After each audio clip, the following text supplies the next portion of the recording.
Bonjour à tous, c'est avec vous. Donc là, je vais vous faire l'analyse d'atomes, d'accord? Suivi, analyse.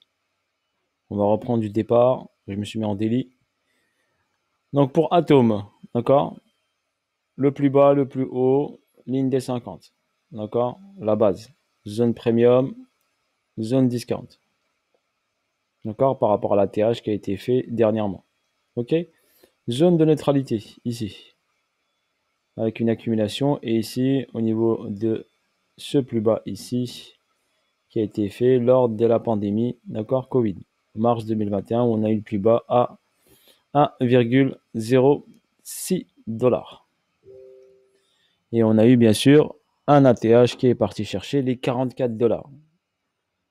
Donc bien sûr, en même pas un an et demi, on va dire un an et demi environ, il est parti chercher l'ATH ici était en septembre, donc environ en un an et demi, on a fait un gros pourcentage.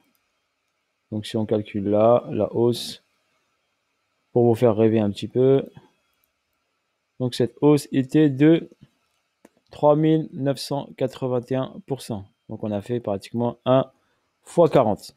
D'accord? 1 fois 40 au niveau du plus bas de mars 2021 à la TH effectuée en septembre 2021. Donc exactement le septembre, oui c'est ça, septembre. Ouais. Ici on avait fait un TH le 8 mai et ici le 19 septembre. D'accord? Donc là, on a eu cette hausse, ce premier ATH qui a été effectué. On a eu ici une cause d'accumulation, une hausse, un retracement, une hausse, un retracement. Et après, une hausse vertigineuse qui a démarré en janvier 2021. Donc, c'est pas le hasard. Regardez, début janvier, on a une hausse.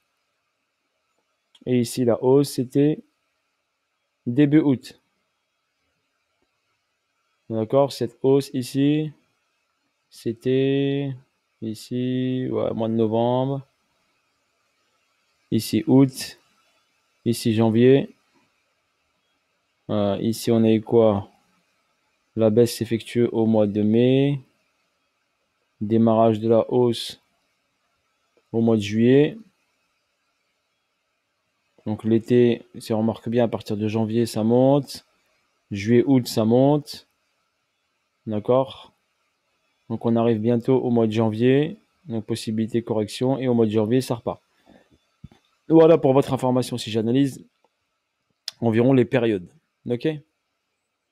Les périodes. Donc les hausses s'effectuent, regardez, à juillet, août, janvier. Donc cette hausse janvier, cette hausse juillet, août. Donc en possibilité d'avoir une hausse en janvier.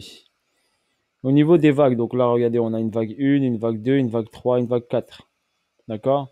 Ceux qui font de l'Elliott, ils vont vous dire que, bien sûr, que la vague 4 ici est descendue en dessous de la vague 1, donc c'est pas des vagues d'Elliott. Par contre, en vague de Wolf, 1, 2, 3, 4, tant que la 4 n'a pas cassé la 2, les vagues de Wolf sont d'actualité. Donc, on pourra avoir une 5 en haut. D'accord? Tant qu'elle n'a pas cassé ce plus bas là, de STB qui est là. Donc ici, j'ai eu cette hausse ici. Donc là, j'ai eu une cause d'accumulation qui a duré longtemps, explosion du prix. Et ici, bien sûr, j'ai eu une distribution qui s'est mise en place. BC, AR, ST, SO, d'accord, qui a emmené ensuite BC, UTAD, UT, UTAD. On a pris BC, ST, UT, UTAD. Et ensuite, plongeons, d'accord, et on est venu revenir sur la zone de demande qui était là. Et la grosse zone de neutralité qui était là. Et on est venu rechecker la zone de neutralité. D'accord? Ensuite, donc quand on est arrivé ici, on a créé une accumulation. Une autre cause. Donc là, c'était une cause de distrib, chute, cause d'accu, hausse. SCAR, ST, STB, test. Et ensuite, on est parti. On a fait la schématique 2, d'accord, sans le spring. Donc, cette liquidité peut être en attente et peut sauter, bien sûr.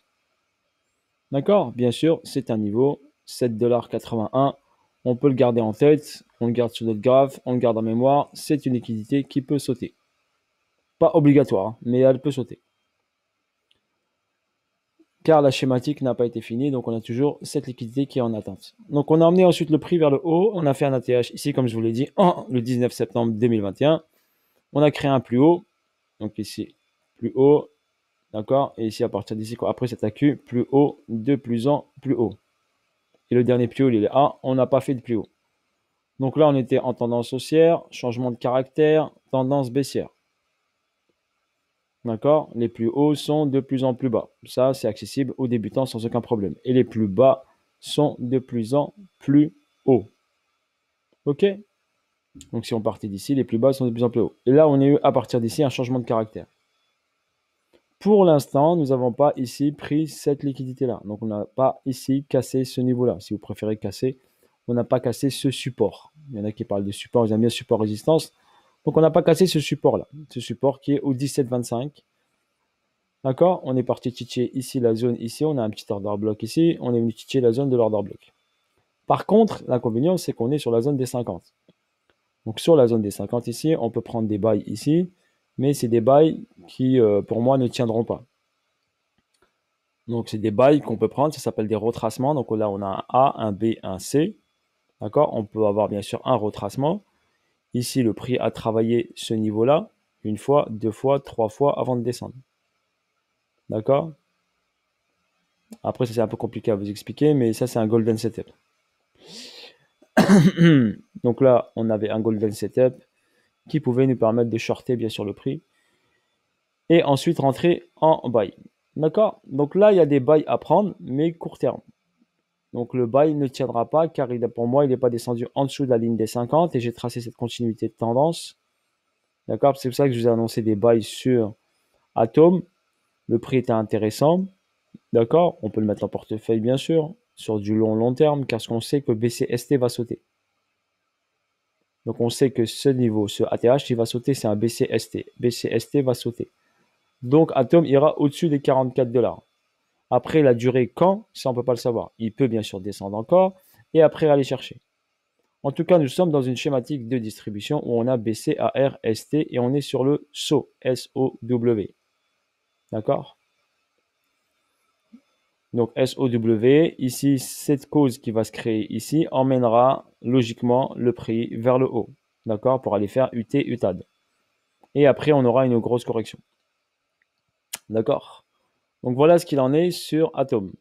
Maintenant, les zones. Donc j'ai tracé mon continuité de tendance et là, on est sur le 1,27,2 et on est parti titiller le 1,400, le 1,414 grâce au BTC qui a chuté, donc qui a emmené tout le monde vers le bas, et il est parti chercher le 1,414. Après, il n'a pas grossement dévissé, il a juste perdu 4 $, c'est tout. C'est pas énorme par rapport à d'autres cryptos qui ont dévissé beaucoup plus que ça. Donc il reste quand même costaud. Mais rien n'empêche au niveau technique, d'accord? Donc s'il nous fait ici une accumulation, d'accord? Ici on a un plus bas, on peut avoir ici un SC, et ça peut être un STB, et on peut avoir un spring. Ou, vu que ce niveau a été pris, mais pour moi c'est un peu trop léger. C'est pour ça que je ne le considérais pas comme un STB. Il y a quand même une hausse, d'accord? Une réaction haussière, mais elle n'a pas pris la liquidité en haut. Donc pour moi, c'est un peu juste pour un STB. Donc je dirais plutôt cette zone-là, d'accord? C'est pour moi le SC. Là, on est sur le STB, je pense. Est-ce qu'il est fini? On ne peut pas savoir encore. Mais je verrais bien ici une hausse. Déjà, en plus, on a un déséquilibre de marché, une accélération baissière ici. Donc ici, vous aurez bien sûr une hausse du prix. On peut venir rechecker là. On peut prendre carrément la liquidité de tout cet endroit-là. Ça veut dire ici, on peut venir ici parce qu'on a un price delivery là. C'est pour ça que j'ai tracé ces deux lignes-là qui nous permettraient ici de prendre l'argent ici. Donc prendre l'argent ici pour ensuite aller vers le bas et revenir aller chercher le 1,618 et taper la zone ici discount. Et repasser ici. Donc au lieu d'être là, on est en premium. D'accord? On passera en discount qui nous permettra ici d'avoir une confirmation qu'on pourrait acheter le prix pour aller chercher ici l'UT-LUTAD. D'accord? Voilà en ce qui concerne Atom. Là, cette bougie nous donne une information, d'accord, sur une zone. Donc cette zone-là et cette zone-là. Cette zone-là, c'est 21,88 et 17,25.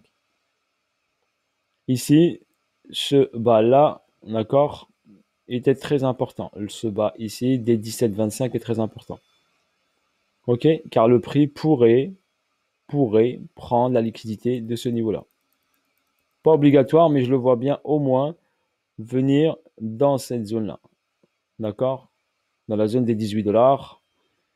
S'il y a une très forte descente du BTC, je le verrai bien prendre cet argent-là, checker ça, d'accord? Prendre ici l'argent, hop, et ensuite repartir vers le haut. Car ici, j'ai une poche de liquidité qui est prenable.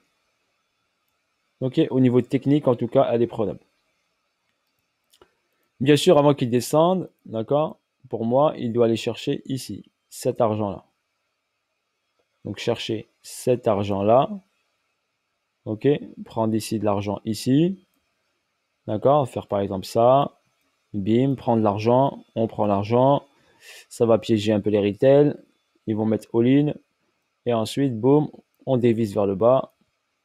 D'accord, on les fait paniquer. Et on piège un peu tout le monde. Hop, c'est bear market.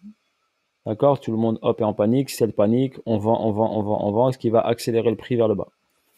Ensuite, arriver ici. Hop, on ira ensuite vers le haut. Prendre l'argent de ces sommets-là. Ok, voilà personnellement moi, si ce que je vois, si Trading il voit ça, donc je vous présente cette analyse personnelle que moi je vois très très bien se réaliser. Le graphe est propre, les informations sont devant nous, donc pour moi c'est très à forte probabilité de réussite. On a cette ligne des 50, donc potentiellement s'il vient là, on le voit. Moi j'en ai acheté, hein, je vous dis, ici j'en ai acheté, ici j'en ai en portefeuille. Je l'ai acheté à ce niveau-là, d'accord? J'avais acheté à ce niveau-là, bien sûr. J'ai vendu à ce niveau-là. J'en ai racheté ici, d'accord? Je sais qu'on n'achète pas la ligne des 50, c'est pas très bien ce que j'ai fait. Mais je voulais prendre un retracement, ok, ici, pour prendre l'argent là. D'accord? Donc pour moi, je suis convaincu, bien sûr, qu'il va venir prendre d'abord l'argent ici, avant de redescendre. Et quand il aura pris la poche de liquidité, on ira ici vers le haut. Ok, voilà personnellement, d'accord? Mais idéalement, pour un holder, va chercher la zone discount, va rentrer ici pour aller chercher un beau pourcentage de gains. Après, c'est pas, ne vous attendez pas au x10 ou si on rentre ici au 1,618.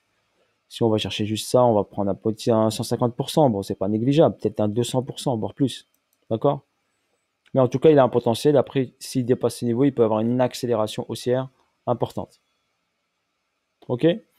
Au niveau daily, j'ai quoi? J'ai un BC ici, j'ai un AR ici et j'ai un ST ici. Donc ça me donne une information comme quoi c'est une réaccumulation. Donc une réaccu. Donc tout cet ensemble est une réaccu. Cette réaccu me donne quoi? Me dit que le prix risque fortement à des probabilités de venir en dessous ici. Okay? C'est pour ça que je vous dis ici, cette poche, elle est prenable aussi. Mais long terme, pas court terme. Pour moi, long terme, Atom reviendrait une dernière fois ici pour partir ensuite vers le haut. D'accord? Ce qui permettrait de faire un beau profit. Ok? Si bien sûr elle vient là. Maintenant, pour l'instant, il faut qu'il travaille, travaille. Pour aller chercher la zone ici, et ben, il faut qu'il finisse cette distribution-là. Donc cette cause. Quand il aura fini cette cause-là, cette cause sera terminée, on pourra envisager d'aller chercher la zone ici en bas. Ok, ça c'est au niveau technique. Après, on fera au niveau fondamental, au niveau de tout ça. Je vous dis juste au niveau technique ce qu'il en est au niveau du graphique. Voilà, au niveau technique, je ne peux pas vous dire plus que ça. D'accord? Si on va chercher en bas, si on va prendre la liquidité en bas ici, par exemple, on va casser tout ça. On va casser ce niveau-là, on va checker ça. Là, on peut faire un bon petit x10, x7, x8. D'accord? Mais c'est pas tout de suite, tout de suite, tout de suite. D'accord? Ok, voilà sur ce. Et me dites pas bear market, bull market, bullshit, bull market, d'accord? Moi, je parle pas de bull market ou bear market. Arrêtez de me poser des questions sur est-ce que c'est le bull, est-ce que c'est le bear. Moi, je m'en fous de tout ça. Moi, je regarde mon graphe, je regarde pas les news, je regarde mon graphique, je regarde le nombre de jetons, la market cap, les jetons en circulation, le projet en lui-même, qu'est-ce que c'est. Et après, je regarde au niveau technique. Et après, je rentre en position où je me dis, cet actif, je peux le mettre en portefeuille car son fondamental est bon, le nombre de jetons est bon et l'analyse technique est bonne, donc je peux l'acheter. Voilà comment je fonctionne. Sinon, je fais également du trading pur dessus, donc sur des sells, des buys, mais je sors rapidement. Donc ça veut dire que je peux prendre ici une montée ici, je sors, ou une petite baisse là, je sors. Et ça, je le fais en futur, bien sûr. Le futur est dédié qu'à des personnes confirmées. Donc arrêtez les débutants de vouloir aller en futur. C'est pas pour vous les débutants. Vous allez vous faire liquider, trucider. Donc ne jouez pas avec le feu. D'accord? Votre ego, mettez-le de côté. Si je ne suis pas bon techniquement, je ne suis pas formé et bien informé, je ne vais pas en futur. Pas de levier, pas de futur. C'est un conseil que je vous donne. Sinon, vous allez cramer votre capital. Et après, vous allez pleurnicher. D'accord? Donc, restez et pratiquez et trader en fonction de votre niveau. D'accord? De votre niveau. Car le money management, c'est très important. Votre capital que vous avez gagné, transpiré pour l'avoir, faut pas le fumer, d'accord, sur les marchés financiers comme ça. Car eux, les gros, les algorithmes, eh ben, ils cherchent votre argent. Ne leur donnez pas l'occasion de prendre votre argent facilement. D'accord? Sinon, ils vont le prendre facilement. Soyez stratégique. Vous avez un mode spot, restez en mode spot. Même si les bénéfices sont moindres, mais sur le long terme, vous serez gagnant. Pensez long terme, pas court terme. Ok? Voilà, bisous à tous, bonne journée à tous. En commentaire, vous avez toujours le projet, comme je vous ai dit, Zénith, il y a plein en évolution. Je vais vous préparer une petite vidéo pour vous expliquer. Le dashboard a changé. La carte bleue va bientôt sortir. Le blockchain pour 2022. Donc, tout est bien en place. Ça commence à bien. Ils ont fait un gros séminaire en Espagne. OK? Donc, je vous montrerai les petites vidéos si vous voulez. J'ai lu les vidéos du séminaire et tout. Je pourrais faire une petite vidéo pour vous montrer un petit peu. OK? Voilà sur ce. Bonne journée à vous tous. Et à bientôt pour de nouvelles vidéos. Salut à tous. Et en commentaire, laissez-moi des commentaires. Je vous lirai. Et ce que je peux vous analyser, je le ferai. OK? Salut à tous. Ciao, ciao.